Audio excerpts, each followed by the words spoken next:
Alright, so the last video is just me trying to be fair to the other side of the aisle because I really don't think that they're going to be able to get it through the courts here because at least the Supreme Court of the United States is weighed in. And yeah, we got plenty of indication that there is indeed fraud. I just got Project Veritas up here who has been doing great work in places like Pennsylvania, places like Nevada, and places like Michigan as well. And we got some more stuff here from Bucks County, Pennsylvania Board, Election Director Tom Freytag confirmed spoiled ballots were illegally handled and destroyed. The poll workers should not have thrown it into the garbage. Whoever was the judge of elections didn't do their job correctly. We're going to play a little bit of this here. Hopefully I keep the sound down. There we go. As you can see, yeah, they're going through the trash here, and what they found is spectacular. You just take a look here. Okay, yeah, that one's got written spoiled on there, and then just to keep the names and addresses of the people, they got it blurred out a little bit. But as you can see, this isn't just one, this isn't just two, this is several. And then yeah, so this is the guy who's in charge. That is what's his name, Tom Freytag. Yeah, so officials, what does it look like? Yeah, things weren't taken care of properly. Now, I won't bore you with the full 2 minutes, but yeah, it goes on to say that, yeah, shouldn't have thrown these out because in places like Georgia, they're running around ballot curing. And for those of you who are unfamiliar with that very, very obscure reference, that is taking the ballots back to the people who filled them out, the absentee or the mail-in ballots, this is, and having them fix them instead of, them acting on behalf of them. And that was taking place in Georgia, which magically flipped over to Biden yesterday. And it sure is weird to see what was he up, like 700,000 votes? President Trump was up like 700,000 votes in Georgia, and nearly 1 million came in, all for Biden. Wow, that's so weird in Pennsylvania, and it definitely flipped, leading to the pronouncement earlier today that he is indeed a legal president-elect right now, because, the media definitely calls everything down the middle. This has been a disgusting display of what the fuck mainstream media has turned into. I can't even say mainstream media anymore. You fucking go on anywhere on here. Here, I'll just go and we're going to take a look at President Trump Twitter feed here today and see if you can spot the inconsistencies. We'll do the old slow roll, see how many things are marked. Yep, marked. Nothing shady about that. 4 in a row, huh? This is fucking unbelievable. It's so sickening.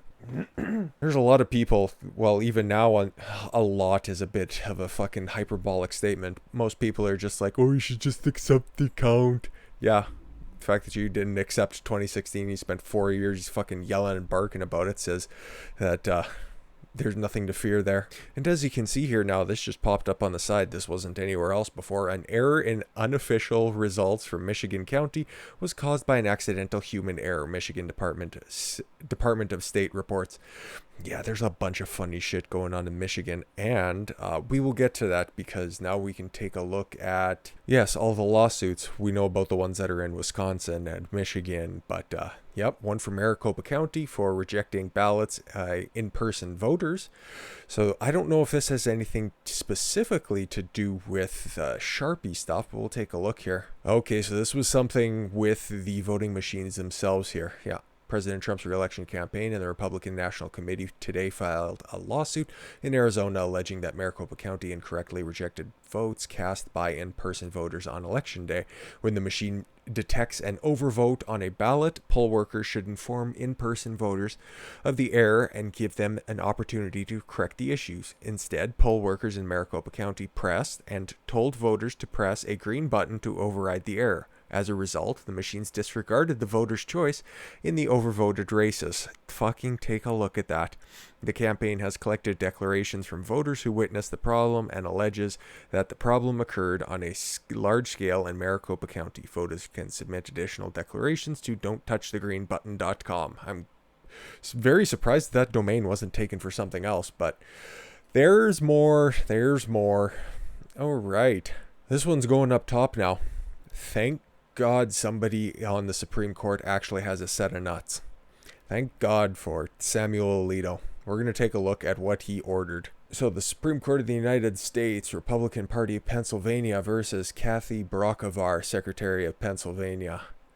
All County Board of Elections are hereby ordered, pending further order of the court, to comply with the following guidance provided by Secretary of the Commonwealth on October 28th and November 1st, namely that one.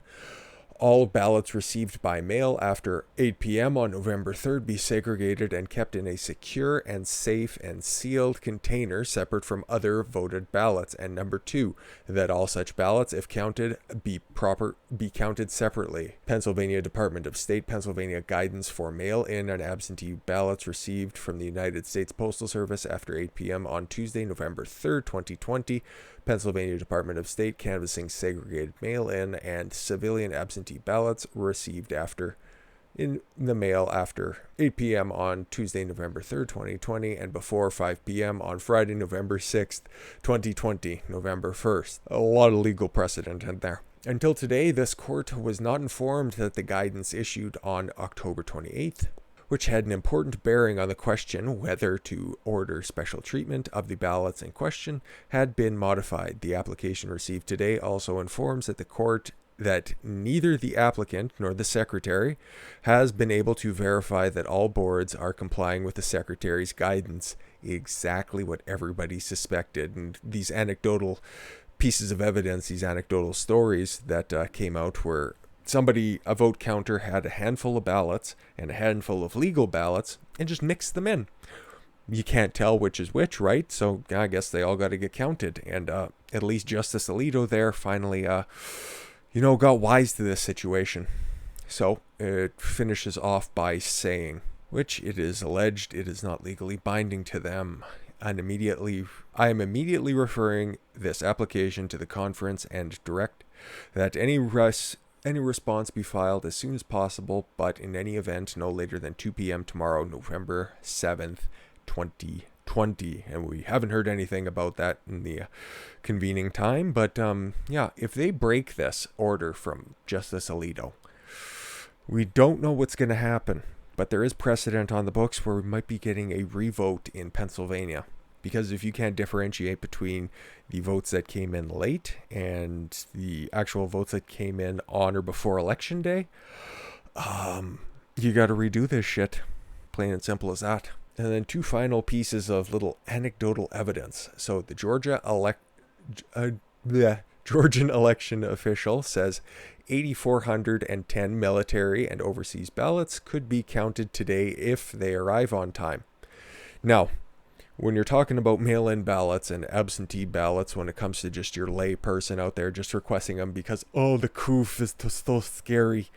When military people abroad, they get their absentee ballots all at around the same time, and they don't have any sort of mechanisms to make sure that they get there on time. They're supposed to be using their, properly secured ways of delivering the mail. Like most absentee ballots, regular absentee ballots are tracked from the point of sending it out from the election officials to the person getting it, and then it's completely trackable across the entire chain of command there. And for the fact that he can say more than 0 and less than 8,410 will be counted, it'll be somewhere in that range. We don't really know how many that is. So yeah, all of those military personnel who obviously break on the side of the Republicans, their voice won't matter. And when it comes down to these small margins like this in Georgia, it's going to matter because, they're within the little range there of doing an automatic recount. So who the fuck knows, really? And up here, this is where it's going to segue into this very important piece of information. Michigan GOP Chairwoman Laura Cox, software glitch in Michigan County tallied at least 6,000 Republican votes as Democrats. Well, imagine that's just another one of those happy little accidents that fell on the side of Joe Biden and not for President Trump. There aren't any examples of additional Republican ballots being totaled in any case of an accident. It's only happening on one side of the aisle, which really makes, anybody who's capable of critical thinking really question the legality of this situation. I'm not saying it's completely corrupt. I'm just saying it's 100% completely corrupt. And let's dig a little bit deeper into this. Ballot tally Errors in 2 counties put Biden ahead of Trump, but alleged discrepancies have been reported that have altered those results. Executive editor and publisher of the Gongwer, Michigan, Zach Gorchow, tweeted that he spoke to Michigan's Antrim County Clerk's Office, who reported that they are reviewing vote numbers due to what they call discrepancies. Gorchow mentioned it seems likely that vote totals were transposed. This means Donald Trump and John James, Republican candidate for the United States Senate, will gain roughly 6,000 votes statewide once this is corrected. Oh my gosh. Now, the thing is, this is Dominion software. They are responsible for most, if not all, of the election software that's out there and being used. And guess which states use Dominion software? Michigan, obviously. Wisconsin, North Carolina, Georgia, Arizona, Nevada. Yeah, you think that this is a one-off thing? You really think that? I don't know. If you think that, I got a bridge in Manhattan to sell you. But if that's not bad enough, now, as you can see here back in this first tweet, there's also a little hit that I read about Georgia. What's happening down there? Well, this is breaking at time of recording. This guy really needs better lighting because it's the same person in the first tweet as it got in the picture here, and it looks like 2 totally different, much fatter gentlemen. Breaking! Georgia's Secretary of State says officials discovered an issue involving ballot reporting in Fulton County, which broke heavily for Biden, by the way, in case you were wondering. I know, right? Georgia's Secretary of State Brad Raffensperger announced on Saturday evening that election officials in Fulton County, where Atlanta is located, have discovered an issue involving reporting from their work on Friday. Posting on Twitter, Raffensperger tweeted that officials are currently at State Farm Arena, where votes are being tabulated to rescan their work. I have a monitor and investigator on site, he said. He wrote. Also sent Deputy Secretary of State, as well as oversee the process to make sure to secure the vote and protect all legal votes. Well, I hope that's true. I hope that this isn't just platitudes. In fact, ends up being something that comes out of this, but who really knows at this point? I'm not exactly convinced anything about this election is on the up and up. Fuck, you could see back in that first Project Veritas clip that I made, there were some of those ballots, and feel free to definitely check the clip out yourself, that weren't even marked for President Trump. They might have been Biden voters. We'd have to check the age on those to see if they were also Civil War veterans at this point. But yeah, I don't care. The fact that these ballots are just getting thrown out egregiously or not being counted, burned, buried, and whatever have you, that throws the entire process into question, and I don't like any of it. I would be much more happy and much more secure with what might end up happening in Pennsylvania. Might get a brand new election over there, which I would be all for at this point, because how can you really tell if anybody was following the proper guidelines or the special guidelines when it comes to mail-in voting? And that's what I am most scared of. Actually, I kind of have to retract that. This is what I'm most scared of. Now, yesterday I reported on the fact that Alexandria Ocasio-Cortez, noted moderate and horse enthusiast, is anyone archiving these Trump sycophants for when they tried to downplay or deny their complicity in the future? I foresee decent probability of many tweets, writings, photos in the future being deleted, apparently. Nothing on this channel is going to get deleted, so if she wants to put me on her little fucking gulag list, be my guest. I don't care. We're not backing down on this one. But somebody very specific has taken it upon themselves to enact a website in order to list their opponents on it, and I'll detail a little bit further here. At the behest of Squad member and New York Congresswoman, yes, you read that right, Congresswoman Alexandria Ocasio-Cortez, a blacklist of Trump sycophants entitled The Trump Accountability Project is archiving the names of individuals who elected, served, funded, supported, and represented President Trump. Yep. Anyone archiving these, that was her tweet there? Yes, we are, answered former Obama administration staffer Michael Simon, citing the Trump Accountability Project. Every administration staffer, campaign staffer, builder, lawyer who represented them, everyone. Yes, they're making their own little fucking Stasi list, if you can fucking believe it. And here it is. Yep, the TrumpAccountability.net, the Trump Accountability Project. Remember what they did. And you can sign up to it and help them. We must never forget those who furthered the Trump agenda. What? Freedom, record-breaking economy, decreasing the reliance on China, bringing back manufacturing jobs. Yes, we should never forget those people.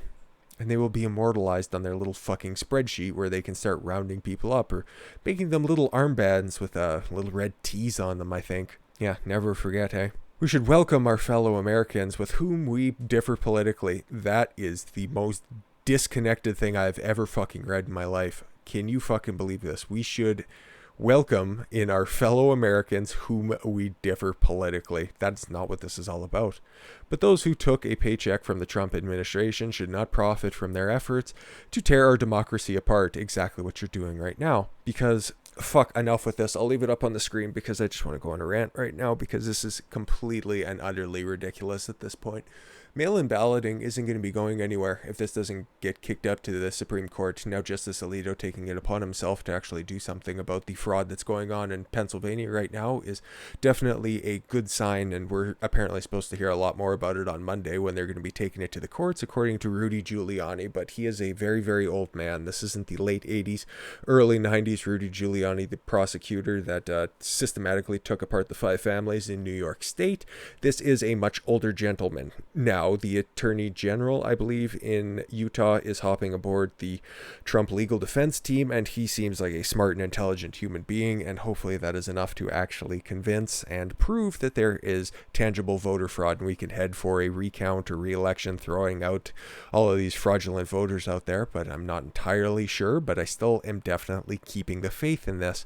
Now, you see that these people enacting these lists, you see these people acting extremely poorly. Hell, they're even fucking rioting, peacefully protesting in the streets right now. And I'm not talking about the Trump supporters that are out there waving their flags and, just holding up their signs, just supporting the president in his time of absolute need. I'm talking about the people that are down there around the White House knocking over and blowing up, fucking inflatables of the president and stabbing them and setting stuff on fire and drinking out of the same champagne bottles, even though they don't care, because you know what, the coronavirus pandemic is going to be over now, guys. Didn't you know this was all Orange Man's fault? It was the fact that he didn't act soon enough, and we can just continue to pile it on him because of his poor reaction to the pandemic itself. It's all his fault, right? It had nothing to do with China releasing the virus or anything like that. We definitely can just continue to hold Trump accountable, or we'll just, as soon as Joe Biden gets enacted into office, we'll just reset the counter and it'll be just like nothing. Nobody will ever be recorded egregiously like 96% of people who passed away from coronavirus with two, in fact, underlying health conditions. No, we won't worry about that anymore. We'll start saying that people actually died of pneumonia or died of diabetes, cancer, or self-inflicted gunshot wounds. We'll just go ahead and actually report the actual death statistics and not lump everything under COVID. But maybe I'm being a little bit too optimistic about the bright and sunny days we have ahead if nobody wants to follow up on the fraud that's going on right now. I am physically sick at what we are seeing with mainstream media right now. And like I said before in the previous video, it's not even mainstream media anymore. It is just all of media, social media, and the mainstream media right now. They've just all come together with their duopoly that they have right now on the American mind and the world mind. In fact, no, I'm not giving up. Fuck this. To quote Hillary Clinton, we've come too far. I want to know who won. Now, if the people that win end up being in the Biden camp, and it's a legitimate election, by all means, I already said my piece. You guys have fun for 4 years, 8 years, however long you want to do this, but there are dire consequences if this isn't challenged. Do you think mail-in ballots are going to be going anywhere if, this court case isn't successful? If we can't prove voter fraud when it comes to mail-in ballots? No, it's just going to be going all across the world. Hey, they can immediately cite the United States. There was no cases of voter fraud in a country of 360 million. Why can't we implement it here? You fucking bet your bottom dollar that Justin Trudeau will call a snap election. Yes, he will, goddammit. If there is no proof of voter fraud in the United States, he'll be able to call his election and get a supermajority based on mail-in ballots. You fucking wait. You just wait. This is the tip of the iceberg, and this will affect every country around the world. And if you're somebody who's on the right side of the aisle, like I am, obviously, if you've seen any of my other videos and you can't exactly parse out the fact that I am upset, no, just looking at this and spotting the horseshit as I see it, yeah. I don't want fraud to rule the Western world. I am all about freedom and individualism. And there's nothing that this fucking hive mind of sore winners can take away from us, because they are, I don't know, there's just people saying that, oh, I'm just loving these MAGA tears that are flowing right now. What MAGA tears? Nobody's fucking crying in the streets right now. People are getting beat up in the streets, but that is not exactly unnormal. Or if you've been a Trump supporter for any significant amount of time, you can cite the source ad nauseum, where, yeah, just wearing a red hat gets you snatched off your head, punched in the face, paint thrown on you, piss thrown on you, whatever have you. We're in for a long struggle, and I think at least there's one guy out there right now who's up for that, and he needs your support now more than ever, because there's a lot of people, Ben Shapiro, who's turning his back on you, and we don't need people like that. That's fine. If you want to just go back to your neoconning, fence-sitting ways, Tim Pool, by all means, just go chase that bag, but don't exactly call yourself a principled individual. I thank you all very much for the gift of your time. I've been Don Consuelo. I want you guys to follow your gut and get after it. Take care, everyone.